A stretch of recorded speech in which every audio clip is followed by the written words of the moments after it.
Stop everything. I need you to put down your coffee, close the door to your office, and turn off every single notification on your phone. Because what I am about to tell you changes the rules of the game so fundamentally, so violently, that if you do not understand it within the next few minutes, you are going to be left behind in the ruins of the old economy. It is Monday, January 19th, 2026. And while you were sleeping, while you were worrying about the weekend price action, the United States government just signed the death warrant for the comics. Ladies and gentlemen, Asian guy here, you're probably looking at your screen right now. You're seeing the paper price of silver hovering around $93. You're seeing the price in Shanghai trading at an absolute premium of $15.73. And you're probably thinking that that is the story. You're thinking that the $12 spread between East and West is the headline. You are wrong. That is just the background noise.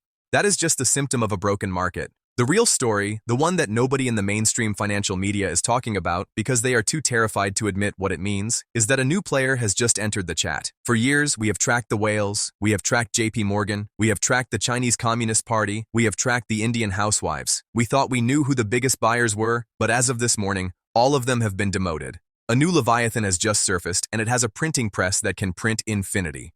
We are talking about the United States government. We have just received confirmation of a massive, unprecedented policy shift coming out of Washington, D.C. Buried inside the latest defense appropriations language is a directive that should send a shiver down the spine of every short seller on Wall Street. The United States government has officially approved a $2.5 billion acquisition program specifically targeted at critical minerals to replenish the strategic national stockpile. And guess what is at the very top of that list? Silver. I need you to let that number sink in. $2.5 billion. Now, in the context of the national debt, maybe that sounds like a small change to you. Maybe you're thinking, oh, they print $1 trillion a week. What is 2 billion? You are missing the scale of the physical silver market. The entire annual production of investment-grade silver is tiny. At current prices, $2.5 billion represents a massive percentage of all the available silver sitting in the registered vaults of the comics. But it is not just the money, it is the mandate. When a hedge fund buys silver, they are price sensitive. If the price goes too high, they stop buying. They have a budget, they have risk controls. But when the United States government buys silver for national security, price is irrelevant. They do not care if it is $90. They do not care if it is $150. They do not care if it is $500. They have a mandate to secure the metal because without it, their missiles do not fly. Without it, their satellites go dark. Without it, the entire green energy transition that they have bet their political survival on collapses into dust. This is the moment we have been warning you about for 5 years. We told you that eventually, silver would stop being treated as a speculative asset and start being treated as a strategic imperative. We told you that eventually the government would realize that they are naked, and that realization has happened today. Think about the timing. Why now? Why on January 19th, 2026, does Uncle Sam suddenly decide he needs $2.5 billion worth of metal? Because they have seen the same data we have. They have seen the inventory reports. They know that the United States is dangerously dependent on imports. We import roughly 6,400 tons of silver every single year just to keep the lights on. We rely on Mexico. We rely on Peru. We rely on supply chains that are breaking down in real time. And with the geopolitical tensions exploding, with the raid in Venezuela, with the trade war with China, the strategists in the Pentagon have realized that they are vulnerable. They have realized that if the ships stop coming, the American war machine stops working. So they are entering the market, but they are not entering a healthy market full of supply. They are entering a market that is already in the terminal phase of a shortage. Imagine a grocery store that has only 10 loaves of bread left on the shelf. There are 100 hungry people outside fighting for those 10 loaves. And suddenly a billionaire walks in with a blank check and says, I am taking all the bread by order of the president. What happens to the price of the bread for everyone else? What happens to the availability? It vanishes. This $2.5 billion buy program is effectively a giant vacuum cleaner that is being turned on inside the comics vaults. It is going to compete directly with Apple. It is going to compete directly with Samsung. It is going to compete directly with Tesla. And it is going to compete directly with you. This is why I call it the new whale. But this whale is different. This whale makes the rules. And the scariest part is that this announcement creates a self-fulfilling prophecy. The moment the industrial users, the tech companies, and the solar manufacturers see that the US government is panic buying, they are going to panic buy too. They cannot afford to wait. If Apple thinks that the Department of Defense is going to corner the silver market, Apple is going to try to front-run the Department of Defense. We are looking at a bidding war between the most powerful entities on planet Earth, and the prize is a tiny shrinking pile of metal that is rapidly disappearing. You have to understand the psychology of this shift. For decades, the US government sold off its silver. They dumped their strategic stockpiles because they believed in the just-in-time global economy. They believed they could always just buy what they needed on the open market. Today marks the official end of that philosophy. Today marks the beginning of the just-in-case economy. They are acknowledging that the free market has failed to secure the necessary resources for national survival. So they are intervening. And when the government intervenes in a commodity market, they don't do it gently. They do it with the grace of a bulldozer. This $2.5 billion is just the initial tranche. It is just the down payment. Once they start buying, and once they realize how little metal is actually available, that number will grow. They will print whatever they have to print to get the metal. And this brings us to the most critical question. Where are they going to get it? If they go to the COMEX, they're going to drain the registered inventory to zero in a matter of weeks. If they go to the miners, they're going to lock up the future supply for years. There is no spare capacity in silver. The mines are bleeding. The grades are falling. The strikes in Mexico are shutting down production. So, the United States government is essentially announcing a hostile takeover of the global silver supply. This is the catalyst that changes the math from bull market to market failure. Because you cannot have a functioning futures market when the sovereign power is hoovering up the underlying asset. The shorts are dead. The banks who are naked short, the ones who sold paper promises to millions of investors, are staring at this headline and throwing up in their trash cans. They know they cannot cover. How do you cover a short position when the federal government is on the other side of the trade with a bottomless wallet? You can't. You default. So, while the retail traders are looking at the $93 price on their charts and drawing trend lines, the tectonic plates have shifted beneath their feet. The price on the screen is irrelevant because it reflects a market that existed yesterday, a market where the US government was a passive observer. That market is gone. We are now in the era of strategic nationalization. And if you think this is bullish, you are understating it. Bullish is when people want to buy. Strategic necessity is when people have to buy or they die. We have moved from want to need, and the supply simply isn't there. But to understand just how desperate this situation is, to understand why the government is panicking right now, you have to look at the data that came out on Friday. You have to look at the numbers that prove the vaults already being looted before the government even writes the first check. We need to talk about the COMEX drain. We need to look at the mathematical impossibility of what just happened in a non-daily month. We need to dissect the corpse of the COMEX. You have to ask yourself a very simple question. If the United States government is suddenly rushing to buy $2.5 billion of silver, what do they see that you don't? Do they see a healthy market? Do they see a market overflowing with abundance? No. They see the exact same thing that we saw on Friday afternoon when the CME Group released their daily delivery report. They see a crime scene. They see a vault that has been raided, gutted, and left for dead. We need to talk about the COMEX death math because the numbers that just came out are not just bullish, they are catastrophic. To understand the magnitude of this disaster, you first have to understand how the futures market is supposed to work.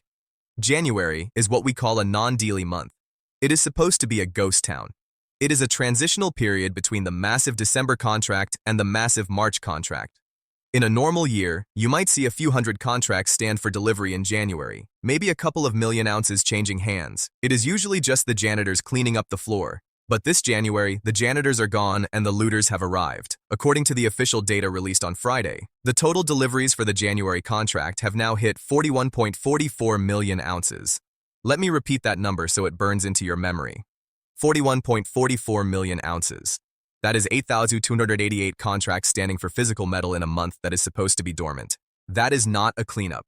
That is a run on the bank. That is an enormous percentage of the available float being ripped out of the system in a matter of weeks. But the total number is only half the story.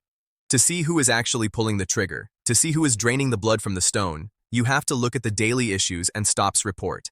This is the ledger that tells you exactly which bank is selling issuing and which bank is buying stopping. And the report from Friday tells a story of absolute desperation. On Friday alone, there were 345 delivery notices issued. That means 345 contracts said, I have the silver and I want to deliver it. And on the other side, who stood there with their wallet open to take every single bar? JP Morgan. Out of 345 notices, the house account of JP Morgan stopped 340. Do the math on that ratio, 98.5%. JP Morgan didn't just participate in the market, they were the market. They stood there like a goalkeeper and caught every single ball that was kicked at the net. And who was on the other side? Who was the one desperately trying to cough up the metal? Bank of America. Bank of America issued 275 of those notices. This is a war between the banks. Bank of America is bleeding silver. They are the ones who are naked short. They are the ones frantically trying to find metal to satisfy the delivery demands. And JP Morgan, they are the vampire. They are sucking the life out of their competitors. They are taking every ounce that hits the floor because they know what is coming. They know about the $2.5 billion government buy program. They probably helped write the legislation. So, they are running the United States government. They are draining the comics dry before Uncle Sam's check clears. Now, let's look at the death math. Let's look at how much time we actually have left before the system snaps. The most important number in the silver market is the registered inventory. Registered means the silver that is fully warranted, available, and ready to be delivered against a futures contract. It is the only silver that matters for the comics. As of the latest report, the registered category has dropped to roughly 120 million ounces. That sounds like a lot, right? 120 million. But compare that to the burn rate we just witnessed. We just saw 41.4 million ounces disappear in one single month. A month that was supposed to be quiet. If you take 120 million and divide it by 41 million, what do you get? 2.9. 2.9 months, less than 90 days. That is the timeline to zero. That is not a prediction, that is arithmetic. If this rate of demand continues, and we know it will accelerate because of the government mandate, the comics will be physically empty by April. There will be no more registered silver to deliver. And what happens when the vault hits zero? What happens when a trader stands for delivery and JP Morgan looks in the vault and there is nothing but dust? It triggers a legal clause that is written into the fine print of every futures contract. A clause that most investors have never read. Force majeure act of God. Unforeseeable circumstances. Dearers, they will declare that they cannot fulfill their obligation to deliver the metal. And instead of giving you the silver you paid for, they will force you to accept a cash settlement. They will write you a check for the paper price, maybe $93, maybe $95, and they will tell you to go away. But by the time they write that check, the real price of silver on the street, the price to actually buy a physical bar, will be $200. You will be cashed out at a loss. You'll be left holding fiat currency while the metal moons. This is the trap. The comics is designed to default. It is not designed to deliver this much metal. It works fine when the deliveries are small. It works fine when everyone plays the paper game. But when 8,000 contracts stand for delivery in January, when the US government enters the market, the paper game breaks. The leverage kills the casino. We are watching the countdown clock tick down in real time. January, 41 million ounces gone. February, another huge drain expected. March, the big month, the month where historically everyone stands for delivery. If we have 120 million ounces left now, and we lose another 40 million in February, we enter March with 80 million ounces, and the open interest in March is already pointing to a demand of 300 million ounces. Do you see the problem? 80 million available, 300 million demanded. That is a default. That is a mathematical certainty, and the market knows this. Why do you think JP Morgan is buying everything? Why do you think they are stopping 340 contracts in a single day? Because they want to be the ones holding the physical when the music stops. They want to be the ones who hold the force majeure card, not the ones who get played by it. They are cornering the market right in front of your face. And while New York is playing this dangerous game of musical chairs, there's another player who has already decided to flip the table over. There is another market that has looked at this death math and decided that the price is wrong. We need to pivot to the east. We need to talk about Shanghai. Because while the COMX is trying to suppress the price to $93 to save the banks, China has lost control. They tried to rig it. They tried to stop the rally, and they failed spectacularly. Let's look at the $50 reality. Let's explain why the arbitrage is about to suck the remaining life out of the American system. This is the moment where the rubber meets the road. This is where the theoretical price of silver collides with the physical reality of the metal. And the result is a violent explosion that is tearing the global market apart. We closed the last segment by telling you to look east. We told you that the COMX is being drained. But you have to understand why it is being drained. It isn't just vanishing into thin air. It is being sucked into a gravitational vortex that has opened up on the other side of the planet.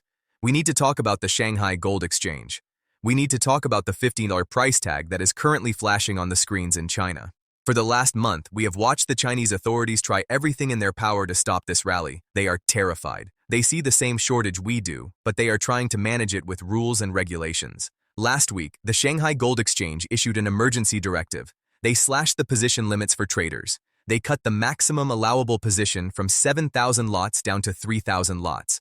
They effectively told the market, "You're buying too much. Stop hoarding. Slow down." In a normal market, that kind of regulatory crackdown would crash the price. It would scare the speculators away. But this is not a normal market. How did the price respond to the crackdown? Did it drop? Did it stabilize? No. It ripped higher. It smashed right through the psychological ceiling and hit $105.73. This is the ultimate signal of a broken market. When the regulator tries to slam on the brakes and the car actually speeds up, it means the engine is no longer connected to the driver. It means the demand is not speculative. It is existential. The Chinese industrial giants, the solar panel manufacturers who produce 80% of the world's panels, did not stop buying just because the government changed a rule.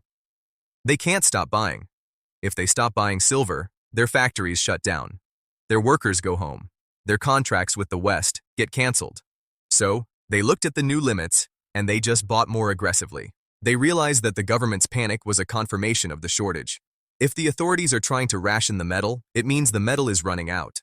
So the limit down order became a buy everything signal, and this creates the nightmare scenario for New York. This creates the arbitrage vacuum. Right now, as we speak, you can buy a paper contract on the COMEX in New York for roughly $93. But you can sell that same physical ounce in Shanghai for $15. That is a spread of $12 per ounce. That is a risk-free guaranteed profit of nearly 13% just for moving the metal from point A to point B. Do you understand what that does to the global supply chain? It acts like a giant magnet. Every single bar of silver that comes out of a refinery in Switzerland or a mine in Mexico or a vault in London is looking at those two prices. Where are you going to send your metal? Are you going to send it to New York to sell it for $93?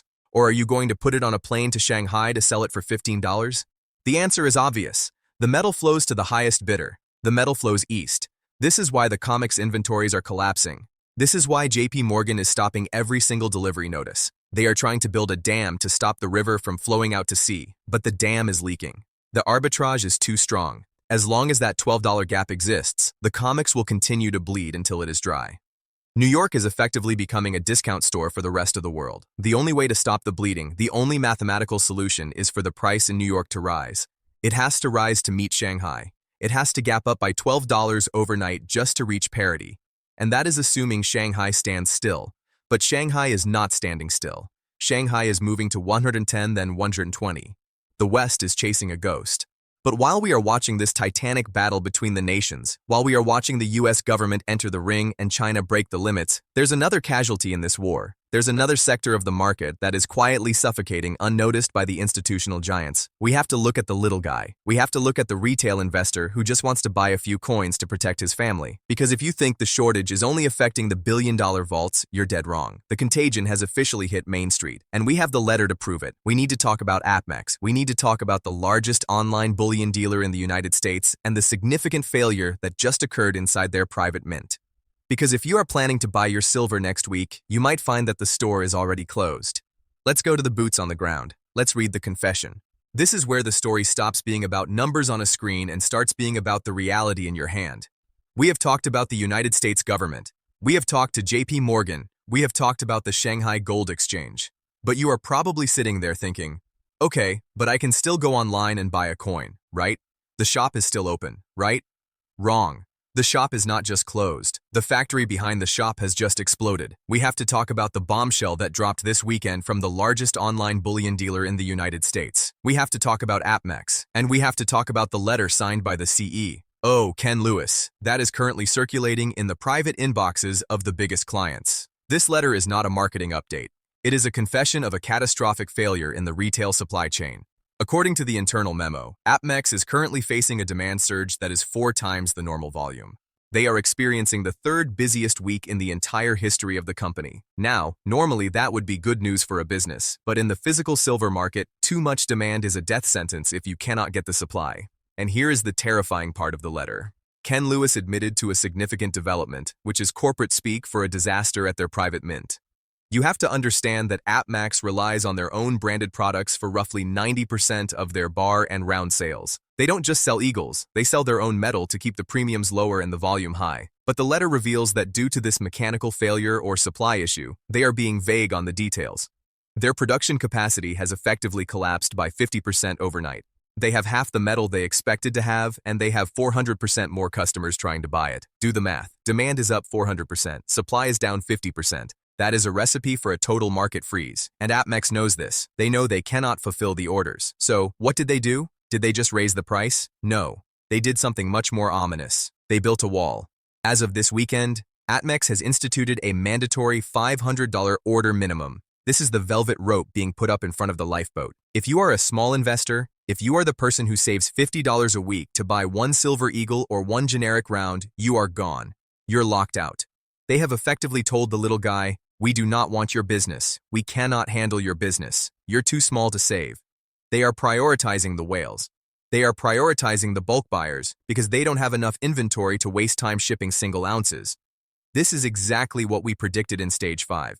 We told you that eventually the market would bifurcate. We told you that the dealers would stop selling to the public and start rationing the metal. This $500 minimum is the first step. Next week it will be $1,000, then it will be $5,000, and then the website will just say sold out. This is not a glitch. This is a systemic failure of the just-in-time delivery model. AppMex is the canary in the coal mine. If the biggest dealer in America, the one with the deepest pockets and the best connections, cannot keep their mint running and has to ban small orders, what do you think is happening to the local coin shop down the street?